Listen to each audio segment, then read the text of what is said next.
Test, হ্যাঁ, আমরা কখন রেনাল ফাংশন টেস্ট করার জন্য বলবো, ইন্ডিকেশনটা কি? Indication of renal function test, হ্যাঁ, প্রথমে হচ্ছে রেনাল ডিজিজ ডায়াগনোসিস করার জন্য, তাহলে ডায়াগনোসিস অফ রেনাল ডিজিজ, হ্যাঁ। আর একটা কি, যে টু অ্যাসেস দ্য মানে prognosis and severity of renal disease, হ্যাঁ। আর হচ্ছে তোমার ট্রিটমেন্ট মনিটরিং, হ্যাঁ, সবগুলোই প্রায় মানে এই ধরনেরই। আর হচ্ছে তোমার differential diagnosis of edema and তোমার হচ্ছে প্রোটিনিউরিয়া, হ্যাঁ, এগুলি ডিফারেন্সিয়াল ডায়াগনোসিসের মধ্যেও রেনাল ফাংশন টেস্ট মানে করা, ডিফারেন্সিয়াল ডায়াগনোসিসের জন্য ইডিমা এবং প্রোটিনিউরিয়া, এটার জন্য রেনাল ফাংশন টেস্ট করতে হবে। আর এমনি তোমার কোনো ইলেকট্রোলাইট অ্যাবনর্মালিটিস আছে কিনা, অ্যাসিড বেস ডিসঅর্ডারে তোমার রেনাল ফাংশন টেস্ট তোমার কাজে লাগে, হ্যাঁ।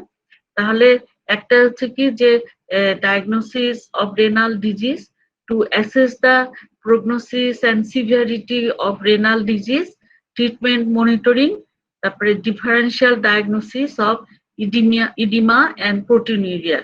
আর একটা তোমার বলতে পারো যে ইলেকট্রোলাইট কোনো অ্যাবনর্মালিটিস আছে কিনা, রেনাল ফাংশন দেখে আমরা অ্যাসিড বেস ডিসঅর্ডারও তোমার বুঝতে পারি, হ্যাঁ, এটা। এখন তোমার রেনাল ফাংশন টেস্ট, চারটা মেইন হেডলাইন মনে রাখবা রেনাল ফাংশন টেস্টের। প্রথম হচ্ছে কি ইউরিন অ্যানালাইসিস, তার মানে যে রুটিন যে একটা ইউরিন এক্সামিনেশন করা হয়, মানে দেখবা যে কোনো একটা অসুখ নিয়ে গেলে ডাক্তারের কাছে, তখন তোমার কতগুলি প্রাথমিক পর্যায়ে প্রাথমিক ইনভেস্টিগেশন দেয়, তার মধ্যে কিন্তু এই যে রুটিন ইউরিন এক্সামিনেশন এটা কিন্তু একটা কমন থাকে, হ্যাঁ। তারপরে ব্লাডের তোমার মানে টোটাল মানে ব্লাড কাউন্টটা ওটা দেয়, আর ইউরিন অ্যানালাইসিসটা দেয়, মানে রুটিন তোমার ইউরিন এক্সামিনেশন, হ্যাঁ, এটা।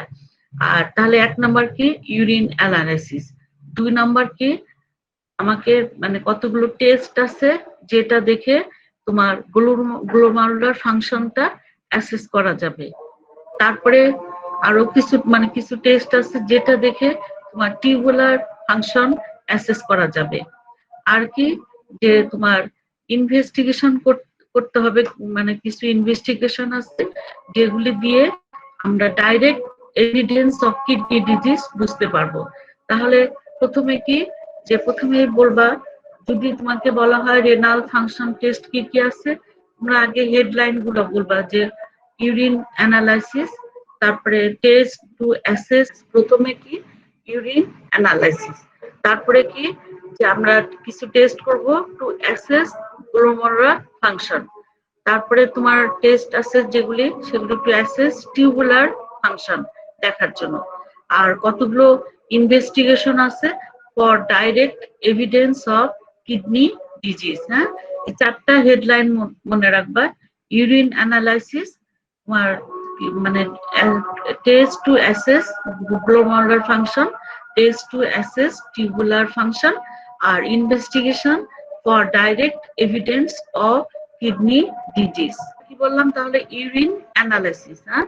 তাহলে তোমরা জানো যে এমনি নরমাল ইউরিনে আমরা 3টা জিনিস আসলে দেখি, হ্যাঁ।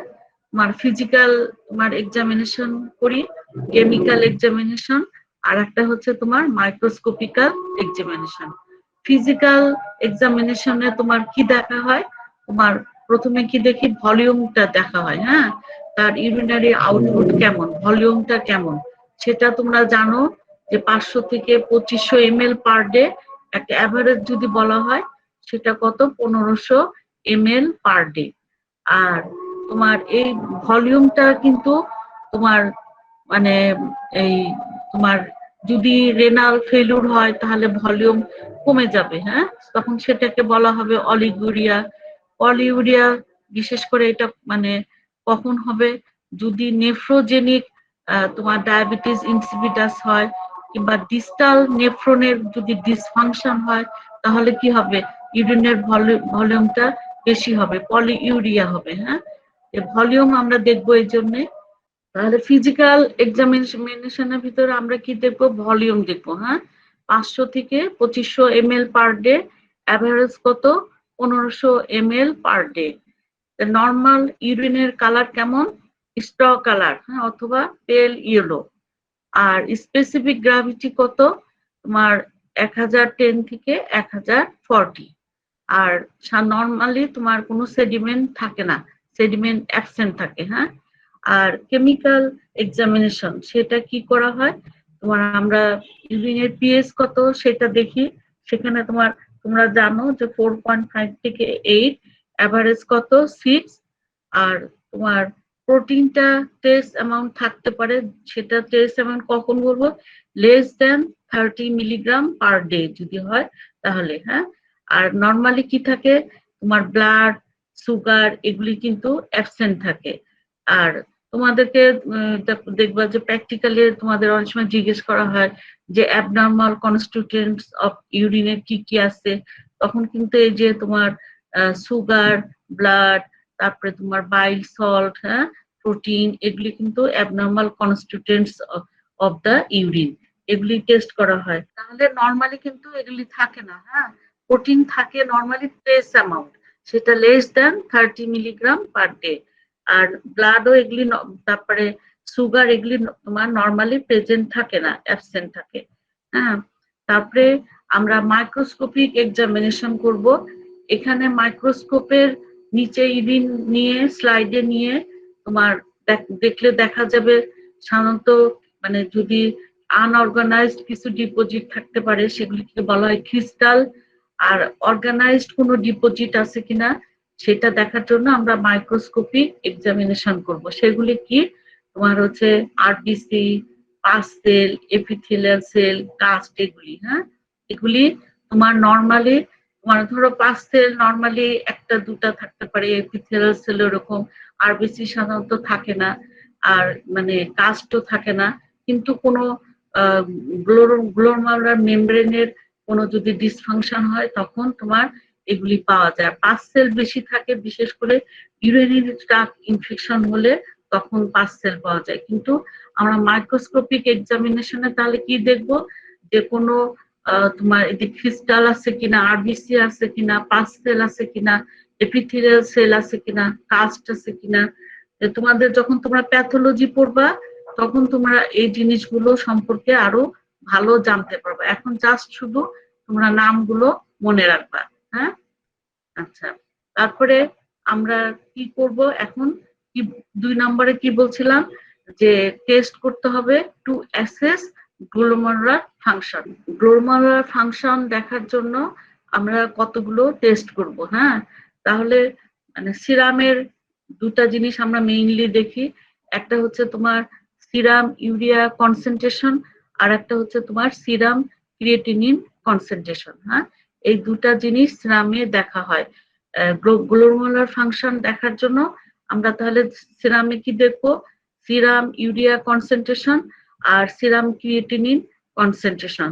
যদি গ্লোমারুলার ফাংশনের কোনো ইম্পেয়ারমেন্ট হয় তখন এই দুটাই কিন্তু আসলে ইনক্রিজ করে। হ্যাঁ, তাহলে তোমাদেরকে একটা জিনিস মনে রাখতে হবে যে নর্মাল সিরাম ইউরিয়া কনসেন্ট্রেশন এগুলি কিন্তু প্র্যাকটিক্যালেও তোমাদের কিন্তু ক্রিয়েটিনিন এগুলি কিন্তু প্র্যাকটিক্যালে থাকে। হ্যাঁ, সিরাম মানে তাহলে আমরা কি দেখবো, সিরাম ইউরিয়া কনসেন্ট্রেশন।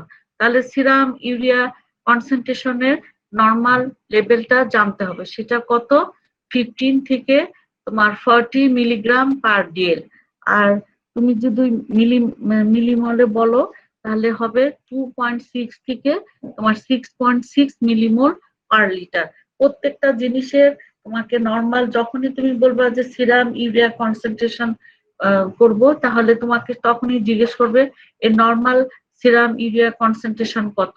তাহলে তুমি মিলিগ্রামে বলতে পারো, মিলিমোলে বলতে পারো। মিলিগ্রামে তুমি কি বলবা 15 থেকে 40 মিলিগ্রাম পার ডিএল, আর মিলিমোলে হচ্ছে 2.6 থেকে 6.6 মিলিমোল পার লিটার। সাধারণত দেখা যায় যে সিরাম ইউরিয়া কনসেন্ট্রেশনটা তোমার কিসে কিসে বাড়ে, নর্মালি এমনিতেও বেশি হতে পারে মানে গ্লোমার ডিসফাংশন ছাড়া। সেগুলি কি যদি হাই প্রোটিন ইনটেক করা হয়, বেশি প্রোটিন খেলে কিন্তু ইউরিয়া কনসেন্ট্রেশন এমনিও বাড়তে পারে। তারপরে ট্রমা, সার্জারি, তারপরে জিআই ট্র্যাক্টে কোনো যদি হেমোরেজ হয়, সিভিয়ার ইনফেকশনে তোমার মানে ক্রিয়েটিনিন বাড়ে। হ্যাঁ, আর একটা কি যে তোমার সেরাম ইউরিয়া কনসেন্ট্রেশন কমতেও পারে যদি লো প্রোটিন ডায়েট হয়। লিভার সিভিয়ার যদি লিভার ডিজিজ হয় তাহলে তোমার সিরাম ইউরিয়া কনসেন্ট্রেশন কমে যাবে। হ্যাঁ, এটা কারণ লিভার ডিজিজ হলে, সিভিয়ার লিভার ডিজিজ হলে তাহলে তোমার ইউরিয়া কনসেন্ট্রেশন কমে যায়। সেজন্য liver disease, severe liver disease হলে তোমার সিরাম ইউরিয়া কনসেন্ট্রেশন কমে যায়। আর তারপরে তোমার 2 নাম্বার কি, সিরাম ক্রিয়েটিনিন কনসেন্ট্রেশন আমরা টেস্ট করব। সেটা কি নরমাল কত? নরমাল সিরাম ক্রিয়েটিনিন কনসেন্ট্রেশন 0.7 থেকে 1.4 মিলিগ্রাম পার ডিএল। হ্যাঁ, আর তুমি যদি মাইক্রোমোলে বলো তাহলে 60 থেকে 120 মাইক্রোমোল পার লিটার। তোমাদের কিন্তু নরমাল, বারবার বলছি, নরমাল লেভেল গুলো কিন্তু তোমাদের পরীক্ষা বিশেষ করে ভাইভাতে খুবই জিজ্ঞেস করা হবে।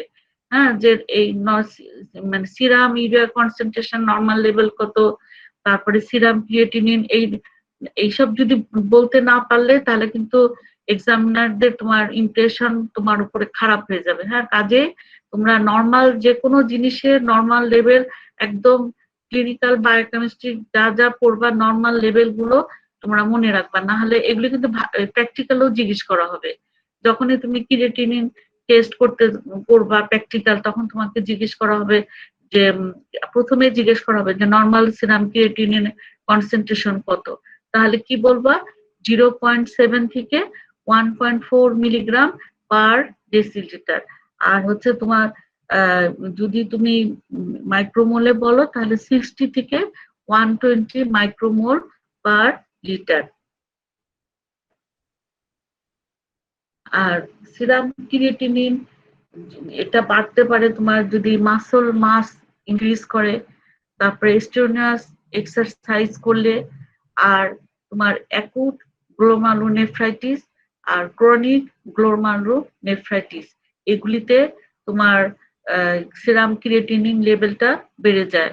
আর কিসে বাড়বে? তোমার ইউরিনারি ট্রাক্ট অবস্ট্রাকশন হলে due to prostatic enlargement. Prostatic enlargement হলে কিন্তু ইউরিনারি ট্রাক্টটা অবস্ট্রাকশন হয়, সেখানে তোমার সিরাম ক্রিয়েটিনিন বাড়তে পারে। আর যদি রেনাল পারফিউশনের যদি ইম্পেয়ারমেন্ট হয়, সেটা কি কারণে হতে পারে? হাইপোটেনশনে হতে পারে, ফ্লুইড ডিপ্রেশনে হতে পারে, রেনাল আর্টারি যদি স্টেনোসিস হয় সেটাতে হতে পারে।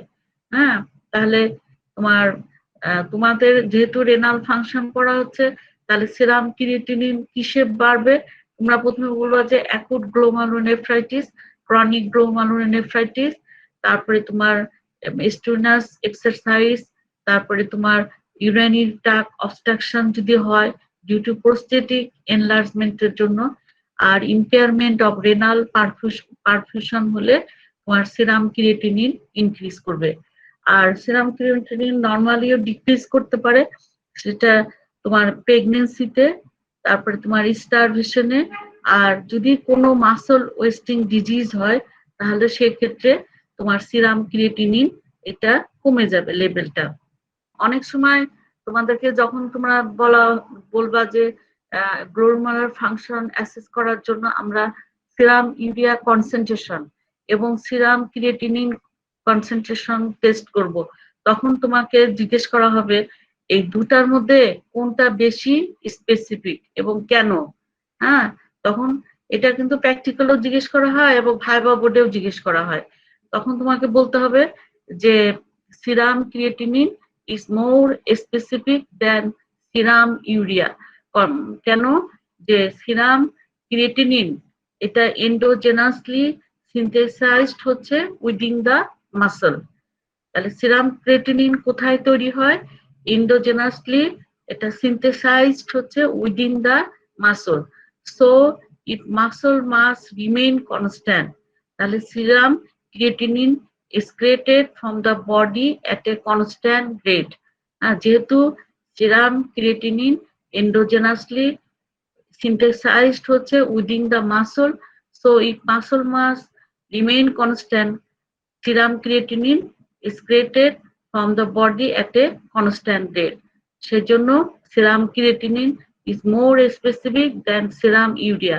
আর একটা জিনিস, serum urea-টা নন স্পেসিফিক কেন, যে এটা তোমার it is found to be high in following condition. তুমি যদি নরমালি একটু বেশি প্রোটিন খাও, হাই প্রোটিন ইনটেক করলে তখন কিন্তু সেরাম ইউরিয়া কনসেন্ট্রেশন বাড়তে পারে, ট্রমাতে বাড়তে পারে, সার্জারিতে বাড়তে পারে, যে কোনো জিআই ট্র্যাক্টের হেমোরেজের জন্য বাড়তে পারে, সিভিয়ার কোনো ইনফেকশন হলে তোমার সেরাম ইউরিয়া কনসেন্ট্রেশনটা বাড়তে পারে। হ্যাঁ, এই জন্য এটা হচ্ছে নন স্পেসিফিক। তারপরে তোমার 4 নাম্বার কি, গ্লোমেরুলার ফাংশন দেখার জন্য আমরা তোমার কি করব, রেনাল ক্লিয়ারেন্স টেস্ট করব। হ্যাঁ, রেনাল ক্লিয়ারেন্স টেস্ট, তোমাদের নামগুলো মনে রাখতে হবে। তাহলে মানে গ্লোমেরুলার ফাংশন দেখার জন্য আমরা প্রথমে সিরামের কি দেখবো, serum urea concentration, serum creatinine concentration. তারপরে আমরা কি করব, তোমার 4 নাম্বার হচ্ছে এই 3 নাম্বার হচ্ছে তোমার রেনাল ক্লিয়ারেন্স টেস্ট করব। এটা মানে যদি গ্লোমেরুলার ইম্পেয়ারমেন্ট হয় তাহলে renal clearance of different substances এটা ডিক্রিজ করে। হ্যাঁ, কোনো গ্লোমেরুলার ইম্পেয়ারমেন্ট হলে তাহলে রেনাল ক্লিয়ারেন্স টেস্ট। হ্যাঁ, এখানে আমরা যদি গ্লোমেরুলার ইম্পেয়ারমেন্ট হয় তাহলে renal clearance of different substances decreases, আর এটা ইন্ডিকেটস করবে তোমার জিএফআর। হ্যাঁ, তাহলে তোমরা এমনি কতগুলো জিনিস জানো, যে ক্রিয়েটিনিনের ক্লিয়ারেন্স রেট কত, নর্মাল লেভেল তোমার 70 থেকে 140 ml পার মিনিট, আর ইউরিয়ার ক্লিয়ারেন্স রেট কত, 60 থেকে 70 ml পার মিনিট। তোমরা এগুলি ফিজিওলজিতে পড়ছো কিন্তু, তারপরেও মানে এই জিনিসগুলো তোমাদের যখন জিজ্ঞেস করা হবে, যখন তুমি বলবা যে আমরা রেনাল ক্লিয়ারেন্স টেস্ট করব, তখন বলবা কি কি টেস্ট করা হয়, তখন কি বলবা, creatinine clearance test, urea clearance test, এগুলি। আর তখনই তোমাকে জিজ্ঞেস করা হবে যে ক্রিয়েটিনিন তোমার ক্লিয়ারেন্স রেট কত, নর্মাল ইয়েটা কত, 70 থেকে 140 ml পার মিনিট, আর ইউরিয়া ক্লিয়ারেন্স রেট কত, 60 থেকে 70 ml পার মিনিট। কোনো কারণে যদি তোমার ইয়ে হয়, গ্লোমেরুলার ইম্পেয়ারমেন্ট হয়, তাহলে রেনাল ক্রিয়েটিনিন এই ক্লিয়ারেন্স টেস্ট গুলো তোমার এগুলি ডিক্রিজ করবে। হ্যাঁ, এটা। আর 4 নাম্বার আমরা কি করব, ইউরিন এক্সামিনেশন করব ফর 14। এটা তোমরা যদি 30 থেকে 300 মিলিগ্রামের মধ্যে হয় তাহলে আমরা এটা হিট কোয়াগুলেশন টেস্টে বুঝতে পারবো। এখানে ডিপ স্টিক টেস্টটা তোমার ইয়ে হবে না, তোমার করা যাবে না। ওটা 300 মিলিগ্রামের উপরে হলে তখন এটা তোমার পজিটিভ আসবে। তাহলে এমনি তো আমরা এই গ্লোমেরুলার ফাংশন দেখার জন্য আমরা আরেকটা জিনিস করব কি, ইউরিন এক্সামিনেশন করব ফর প্রোটিন। সেটা কিভাবে করব, দুই ভাবে করব, একটা হচ্ছে হিট কোয়াগুলেশন টেস্ট অথবা ডিপ স্টিক টেস্ট। এটা শুধু একটা প্রসেস, এটা নাম মনে রাখো। এরা তোমরা যখন প্যাথোলজি পড়বা তখন এই জিনিসগুলো সম্পর্কে ডিটেলস জানতে পারবা। তাহলে আমরা এমনি জানি যে ইউরিনে তোমার নরমালি তোমার অ্যালবুমিন থাকে কত, লেস দ্যান 30 মিলিগ্রাম তোমার পার ডে। হ্যাঁ, আর যখনই তোমার বেশি প্রোটিন যখন ইউরিন দিয়ে এক্সক্রেশন হবে তখন আমরা কি নরমালের চেয়ে যদি বেশি হয় তখন আমরা সেটাকে বলবো প্রোটিন ইউরিয়া, তাই না? আর কারণ এমনিতে নরমালি আমরা জানি গ্লোমেরুলার মেমব্রেনটা এটা তোমার ইম্পারমিয়েবল টু প্রোটিন। হ্যাঁ, সেজন্য যদি প্রেজেন্স অফ এক্সেস প্রোটিন এটা ইন্ডিকেটস করবে লিকি গ্লোমেরুলার মেমব্রেন। তখন দেখা যাবে যে হাই মলিকুলার ওয়েট প্রোটিন গুলো তোমার can pass through the glomerular membrane. সেগুলি কি, যেমন ইমিউনোগ্লোবিন, আলফা 2 ম্যাক্রোগ্লোবিনিন, এগুলি। তাহলে আমরা ইউরিনে তোমার এক্সামিনেশন করব ফর প্রোটিনের জন্য, সেটা আমরা হিট কোয়াগুলেশন টেস্ট দিয়েও করতে পারি, ডিপ স্টিক ইউরিন এক্সামিনেশন করতে হবে প্রোটিনের জন্য, এটা আমরা হিট কোয়াগুলেশন টেস্ট করেও করতে পারি, আবার ডিপ স্টিক টেস্টের মাধ্যমে করতে পারি। নরমালি তোমার ইউরিনে অ্যালবুমিন থাকে সেটা কত, less than 30 milligram per day. যখন ইউরিনারি এক্সক্রিশন অফ প্রোটিন বেশি হবে দেন নরমাল, তখন আমরা সেই কন্ডিশনটাকে কি বলি, প্রোটিনিউরিয়া বলি। আর নরমালি কি যে গ্লোমেরুলার মেমব্রেনটা এটা ইজ ইমপারমিবল টু প্রোটিন, তোমরা জানো। কিন্তু যখন এক্সেস প্রোটিন প্রেজেন্স থাকবে ইউরিনে, তখন এটা কি ইন্ডিকেট করবে, যে লিকি গ্লোমেরুলার মেমব্রেন। হ্যাঁ, তখন দেখা যাবে যে হাই মলিকুলার ওয়েট প্রোটিন যেগুলো সেগুলি তোমার can pass through the glomerular membrane, যেমন তোমার ইমিউনোগ্লোবিন, আলফা 2, ম্যাক্রোগ্লোবিন। যদি ওখানে তোমার আরবিসি পাওয়া যায় তাহলে বুঝতে হবে যে গ্লোমেরুলার মেমব্রেনের তোমার ইন্টিগ্রিটিটা তোমার লস হয়েছে। হ্যাঁ, সাধারণত নরমালি তোমার কি হয়, glomerular membrane does not allow RBC to pass through it. So presence of RBC in urine indicates loss of glomerular integrity. সাধারণত তোমার কি হবে, glomerular membrane does not allow RBC to pass through it. যদি তোমার RBC ইউরিনে presence থাকে তাহলে it indicates loss of glomerular integrity. হ্যাঁ, আর একটা কি করব, আমরা এস্টিমেশন করতে পারি GFR by radio isotope clearance study দিয়ে। হ্যাঁ, আর তাহলে আমরা এস্টিমেশন অফ জিএফআর দেখবো সেটা কিভাবে, রেডিও আইসোটোপ ক্লিয়ারেন্স স্টাডির মাধ্যমে। সেটা কি, যেমন 51 ক্রোমিয়াম লেভেল তোমার ইথিলিন ডায়ামিন টেট্রাসিটিক ক্লিয়ারেন্স টেস্ট, এটা নামটা শুধু মনে রাখবা। আর এখানে তোমাকে তখন জিজ্ঞেস করতে পারে যে নর্মাল জিএফআর কত, তখন কি বলবা, তোমরা তো জানো এটা 125 ml পার মিনিট। হ্যাঁ, নর্মাল জিএফআর কত, 125 ml পার মিনিট। যদি জিএফআর কমে তাহলে ইট ইন্ডিকেটস গ্লোমেরুলার ডিসফাংশন। হ্যাঁ, তাহলে গ্লোমেরুলার ফাংশন দেখার জন্য আমরা এই টেস্ট গুলো করবো। এক নম্বর হচ্ছে তোমার সিরাম ইউরিয়া কনসেন্ট্রেশন দেখবো, তারপরে তোমার সিরাম ক্রিয়েটিনিন কনসেন্ট্রেশন দেখবো, রেনাল ক্লিয়ারেন্স টেস্ট করব, সেটা হচ্ছে ক্রিয়েটিনিন ক্লিয়ারেন্স টেস্ট, ইউরিয়া মানে ক্লিয়ারেন্স টেস্ট করতে পারি। আর একটা কি তোমার ইউরিনে কোনো প্রোটিন যায় কিনা সেটার জন্য আমরা কোয়াগুলেশন টেস্ট অথবা ডিপ স্টিক টেস্ট করতে পারি। আর একটা কি, নরমালি তোমার গ্লোমেরুলার মেমব্রেন দিয়ে তোমার প্রোটিন পাস করে না, যদি তোমার কোনো কারণে ইন্টিগ্রিটি নষ্ট হয় গ্লোমেরুলার মেমব্রেন, তখন তোমার হাই মলিকুলার ওয়েট প্রোটিন গুলো তোমার can pass through the glomerular membrane. আর একটা কি, যে ইউরিনে আমরা আরবিসি আছে কিনা সেটা দেখবো মাইক্রোস্কোপিক এক্সামিনেশনের মাধ্যমে। নরমালি কি হয়, glomerular membrane does not allow RBC to pass through it. যদি তোমার আরবিসি প্রেজেন্স থাকে ইউরিনে তাহলে it indicates loss of glomerular integrity. আর একটা কি, আমরা জিএফআর এস্টিমেশন করতে পারি কি দিয়ে, বা রেডিও আইসোটোপ ক্লিয়ারেন্স স্টাডি দিয়ে। আর যদি জিএফআর ডিক্রিজ করে তাহলে ইট ইন্ডিকেটস গ্লোমেরুলার ডিসফাংশন। তাহলে আমরা আরেকটা বলছিলাম যে তোমার ইউরিন অ্যানালাইসিস করব, তারপরে test to assess glomerular function. তাহলে গ্লোমেরুলার ফাংশন এতক্ষণ আলোচনা করলাম, ওইটা অ্যাসেস করার জন্য কি কি টেস্ট করব। এখন পরবর্তী হচ্ছে তোমার মানে আমরা কতগুলো টেস্ট করব টু অ্যাসেস টিউবুলার ফাংশন দেখার জন্য, কিডনির টিউবুলার ফাংশন দেখার জন্য কতগুলো টেস্ট করব। সেটা কি, একটা হচ্ছে ওয়াটার ডিপ্রাইভেশন টেস্ট। হ্যাঁ, ওয়াটার ডিপ্রাইভেশন টেস্ট আমরা টিউবুলার ফাংশন অ্যাসেস করার জন্য তোমার এক নম্বর টেস্ট কি করব, ওয়াটার ডিপ্রাইভেশন টেস্ট।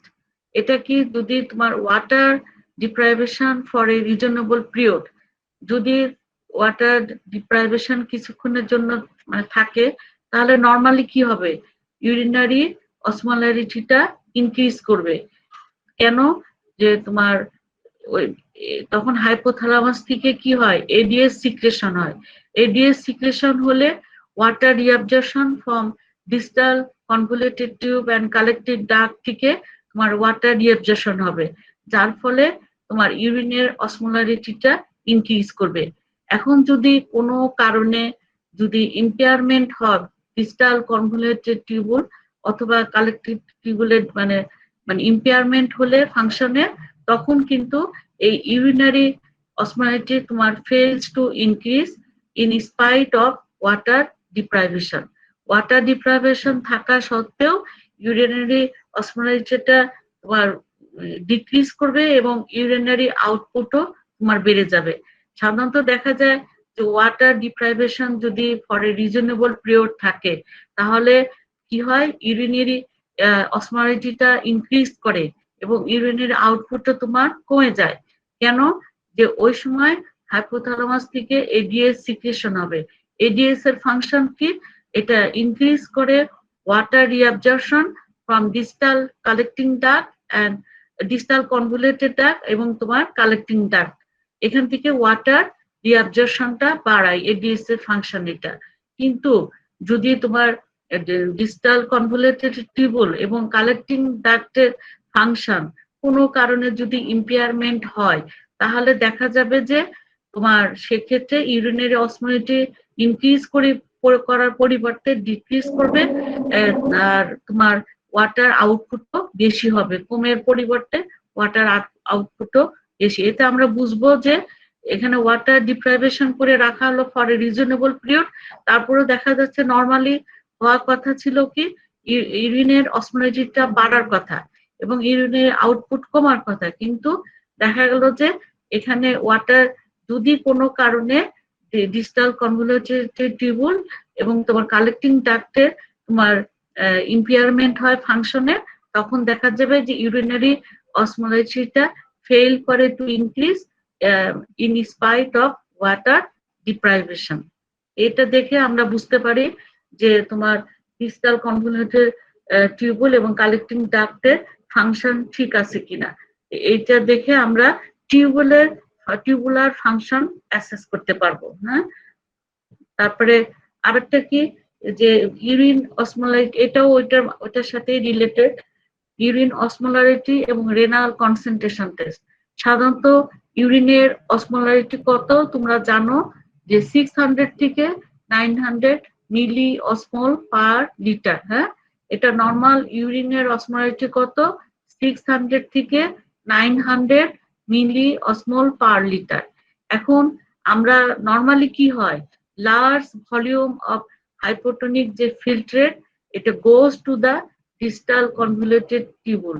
তারপরে ওখানে যেহেতু ওয়াটার রিঅ্যাবজর্পশন হবে, সেজন্য কি হবে, subsequent formation of concentrated urine with high osmolarity and high specific gravity.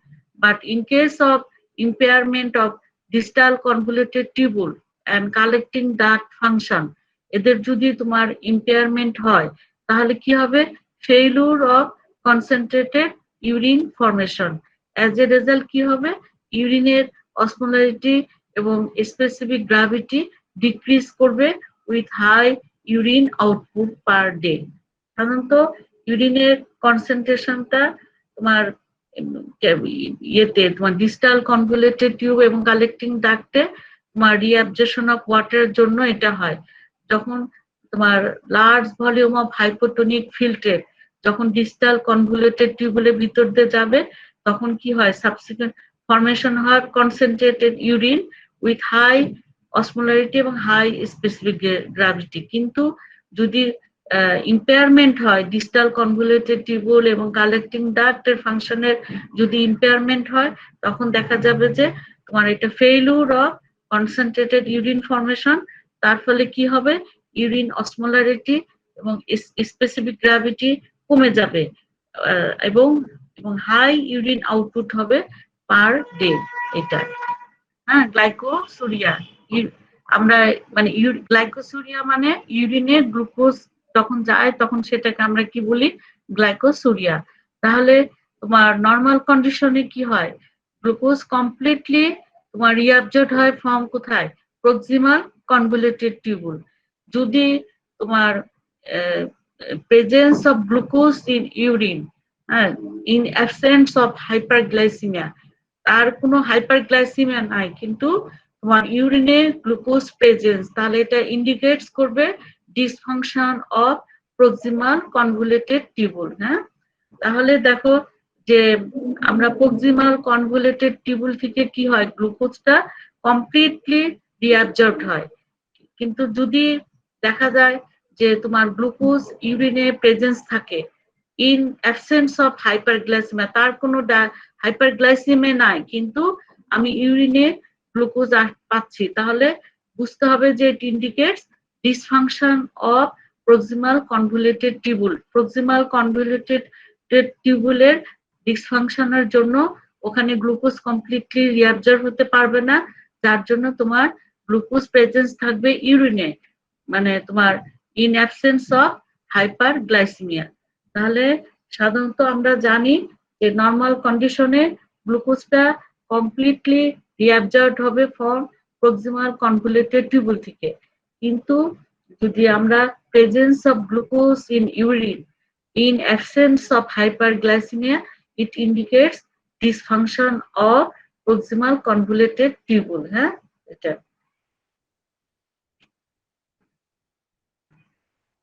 আর একটা টেস্ট আমরা করতে পারি ফর অ্যামাইনো অ্যাসিডুরিয়া। হ্যাঁ, অ্যামাইনো অ্যাসিডুরিয়া তার মানে কি, দেখো ইউরিনে যদি অ্যামাইনো অ্যাসিড পাওয়া যায় তাহলে আমরা বুঝবো যে টিউবুলার ডিসফাংশন। এটাও নর্মালি সাধারণত নর্মাল কন্ডিশনে কি হয়, রেনাল টিউবুল অর্থাৎ প্রক্সিমাল কনভলিউটেড টিউবুল থেকে তোমার রিঅ্যাবজর্ব হয় all the filtered amino acid. তাহলে in normal condition renal tubule reabsorb all the filtered amino acid। Test for amino aciduria। হ্যাঁ, এটা তাহলে in normal condition renal tubule, বিশেষ করে প্রক্সিমাল কনভলিউটেড টিউবুল, এটা রিঅ্যাবজর্ব করে all the filtered amino acid. এখন যদি আমরা ইউরিনে তোমার অ্যামাইনো অ্যাসিড পাই তাহলে it indicates defect in proximal convoluted tubule function. তার মানে প্রক্সিমাল কনভলিউটেড টিউবুল থেকে তোমার কি হয়, all the filtered amino acid এগুলি তোমার রিঅ্যাবজর্ব হয়ে যায়। এখন আমরা যদি কোনো কারণে ইউরিনে অ্যামাইনো অ্যাসিড পাই তাহলে সেটাকে আমরা বলবো অ্যামাইনো অ্যাসিডুরিয়া।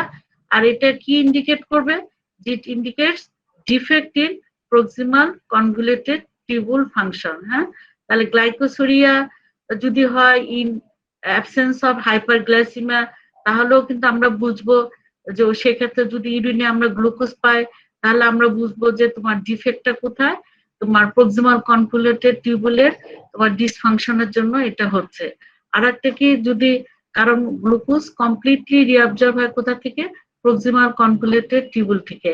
আর একটা জিনিস, যদি অ্যামাইনো অ্যাসিডও যদি ইউরিনে পায়, সাধারণত প্রক্সিমাল কনভলিউটেড টিউবুলে যখন তোমার ফিল্টার্ড অ্যামাইনো অ্যাসিড গুলো আসে, সমস্ত all the filtered amino acid কি হয়, রিঅ্যাবজর্ব হয়ে যায়। কিন্তু যদি আমরা ইউরিনে অ্যামাইনো অ্যাসিড পাই তাহলে এটা কি ইন্ডিকেট করবে, defect in proximal convoluted tubule তোমার ফাংশন। হ্যাঁ, আর একটা জিনিস, তোমার যদি ডিটেকশন করা হয় of low molecular weight protein, যেমন তোমার এটা বিটা 2 মাইক্রোগ্লোবিন। হ্যাঁ, এটা কি হয়, যদি ইউরিনে পাওয়া যায় তাহলে বুঝতে হবে যে এটাও টিউবুলার ডিসফাংশনের জন্য। তাহলে কি আমরা কি যদি পাই, মানে লো মলিকুলার ওয়েট প্রোটিন, সেটা কি বিটা 2 মাইক্রোগ্লোবিন। এটা তোমার নর্মালি বিটা 2 মাইক্রোগ্লোবিন এটা ফ্রিলি ফিল্টার্ড হয় এবং কমপ্লিটলি রিঅ্যাবজর্বড হয়। কিন্তু যদি আমরা presence of beta 2 microglobin in urine, it indicates tubular reabsorption impairment. হ্যাঁ, এখানে এই বিটা 2 মাইক্রোগ্লোবিন যখন ইউরিনে থাকবে তাহলে সেক্ষেত্রে আমরা বুঝবো যে এটা তোমার ইট ইন্ডিকেটস টিউবুলার রিঅ্যাবজর্পশন ইম্পেয়ারমেন্টের জন্য এটা উপস্থিত, হ্যাঁ, প্রেজেন্স আছে। এখানে তোমার সাধারণত এই যে প্রোটিনিউরিয়াটা হবে এটা সাধারণত লেস দেন 2 গ্রাম পার ডে। হ্যাঁ, 2 গ্রাম পার ডে। তাহলে এটা দেখেও কিন্তু আমরা বুঝতে পারবো যদি বিটা 2 মাইক্রোগ্লোবিন থাকে ইউরিনে তাহলে এটা ইন্ডিকেট করবে টিউবুলার রিঅ্যাবজর্পশন ইম্পেয়ারমেন্ট। সাধারণত এটা নর্মালি ফ্রিলি ফিল্টার্ড হয় এবং কমপ্লিটলি রিঅ্যাবজর্বড হয়ে যায় এই বিটা 2 মাইক্রোগ্লোবিনটা। কিন্তু এটা যদি প্রেজেন্স থাকে beta-2 microglobin in urine, it indicates tubular reabsorption impairment.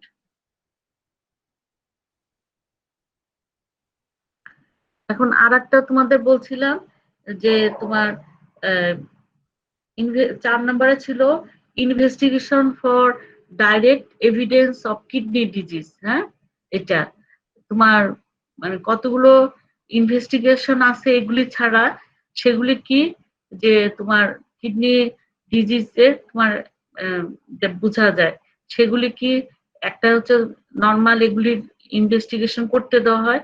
তোমরা যখন ক্লিনিক্যাল সাইডে পড়বে এখন শুধু নামগুলো একটু মনে রাখো যে এক্স-রে কেউবি রিজন, হ্যাঁ, তোমার আর একটা কি আলট্রাসোনোগ্রাম কেউবি রিজন, তারপরে আইভিউ টেস্ট, হ্যাঁ, সিটি স্ক্যান, তারপরে এমআরআই, বায়োপসি, এগুলি ইনভেস্টিগেশন করে আমরা তোমরা কি বুঝতে পারি direct evidence of kidney disease.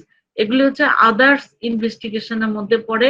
একটা হচ্ছে এক্স-রে কেউবি রিজন, তার মানে কেউবি হচ্ছে কিডনি, তোমার ইউরেটার এবং ব্লাডার, এই তিনটা জিনিস এক্স-রে তো বোঝা যায়, মানে কোনো স্টোন থাকলে কোনো ইয়ে থাকলে। আর একটি আলট্রাসোনোগ্রাম করেও কেউবি রিজন দেখা হয়। তারপরে ইন্ট্রাভেনাস ইউরোগ্রাফি করে করা হয়, তারপরে সিটি স্ক্যান করা হয়, এমআরআই করা হয়, বায়োপসি করে আমরা কি করতে পারি এই ইনভেস্টিগেশন করে direct evidence of kidney disease তোমার বোঝা যাবে। প্রথমে আমরা আগে তোমার নর্মাল যেসব টেস্ট সেগুলি করব। মনে করো যে যারা মানে একটা গরিব পেশেন্ট, হ্যাঁ, তুমি এতগুলো দামি ইনভেস্টিগেশন করতে পারবে না। তুমি যদি সেই পেশেন্টকে, যেমন বলছিলাম যে লিভার ফাংশনের বেলা একটা গরিব পেশেন্টকে আমি যদি একটা টেস্ট করতে বলি তাহলে কি টেস্ট করতে বলবো, কি বলছিলাম বলো তো? Serum bilirubin. হ্যাঁ, সিরাম বিলিরুবিন, থ্যাংক ইউ।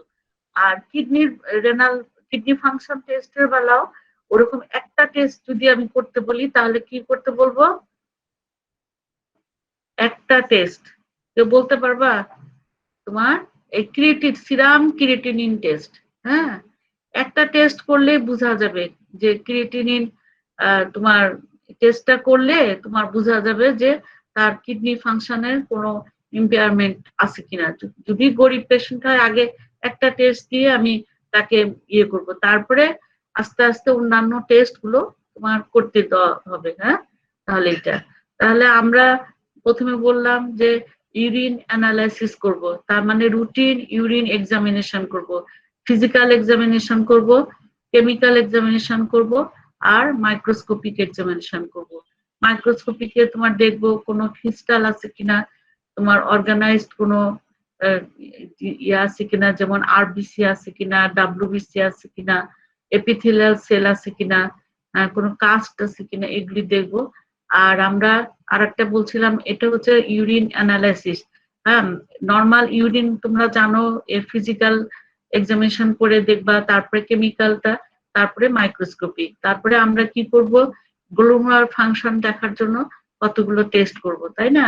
তোমার বললাম যে সিরাম ইউরিয়া কনসেন্ট্রেশন দেখবো, সিরাম ক্রিয়েটিনিন কনসেন্ট্রেশন দেখবো, তারপরে তোমার রেনাল ক্লিয়ারেন্স টেস্ট করব, তারপরে তোমার অন্যান্য যে তোমার গ্লোমেরুলার ইম্পেয়ারমেন্ট দেখার জন্য তোমার অন্যান্য টেস্ট করব। আর একটা কি বললাম যে টিউবুলার ফাংশনটা দেখার জন্য কতগুলো টেস্ট করব, ডিস্টাল ফাংশন, তারপরে কালেক্টিং ডাক্টের ফাংশনের কোনো ইম্পেয়ারমেন্ট আছে কিনা সেটার জন্য আমরা ওয়াটার ডিপ্রাইভেশন টেস্ট করব, তারপরে তোমার ইউরিনের অসমোলারিটি এবং স্পেসিফিক গ্র্যাভিটি দেখেও বোঝা যাবে যে তোমার ডিস্টাল কনভলিউটেড টিউবুল এবং কালেক্টিং ডাক্টের কোনো মানে ইম্পেয়ারমেন্ট আছে কিনা। হ্যাঁ, তারপরে তোমার যদি প্রক্সিমাল কনভলিউটেড টিউবুলের ইম্পেয়ারমেন্ট থাকে সেক্ষেত্রে আমরা ইউরিনে গ্লুকোজ পাবো, অ্যামাইনো অ্যাসিড পাবো, নর্মালি এগুলি থাকে না। আর গ্লুকোজ যদি হাইপারগ্লাইসেমিয়া নাই এইসব পেশেন্টের যদি আমরা নর্মালি ইউরিনে গ্লুকোজ পাই তাহলে কি বুঝবো যে এটা তোমার প্রক্সিমাল কনভলিউটেড টিউবুলের ডিফেক্টের জন্য তোমার এটা হচ্ছে। হ্যাঁ, আর একটা জিনিস তোমার ইয়েতে কি বলে তোমার আর আর এমনি যে আলফা টু মাইক্রোগ্লোবিন নর্মালি এটা ফিল্টার্ড হয় এবং তোমার রিঅ্যাবজর্ব হয়ে যায়, কিন্তু এটা যদি ইউরিনে প্রেজেন্স থাকে তাহলে বুঝতে হবে যে এটা টিউবুলার রিঅ্যাবজর্পশনের ইম্পেয়ারমেন্টের জন্য এটা হচ্ছে। আর গ্লোমার ফাংশনের জন্য কিন্তু আমরা আরো বলছিলাম যে তোমার যদি ইউরিনে আরবিসি পায় তাহলে বুঝতে হবে গ্লোমার মেমব্রেনের ইন্টিগ্রিটি তোমার লস হয়। তারপরে তোমার যদি তোমার হাই মলিকুলার ওয়েট প্রোটিন যদি বেশি পাওয়া যায় তাহলেও বুঝতে হবে যে গ্লোমার মেমব্রেনের ইন্টিগ্রিটিটা লসের জন্য হচ্ছে। হ্যাঁ, নর্মালি এগুলি পাস করে না।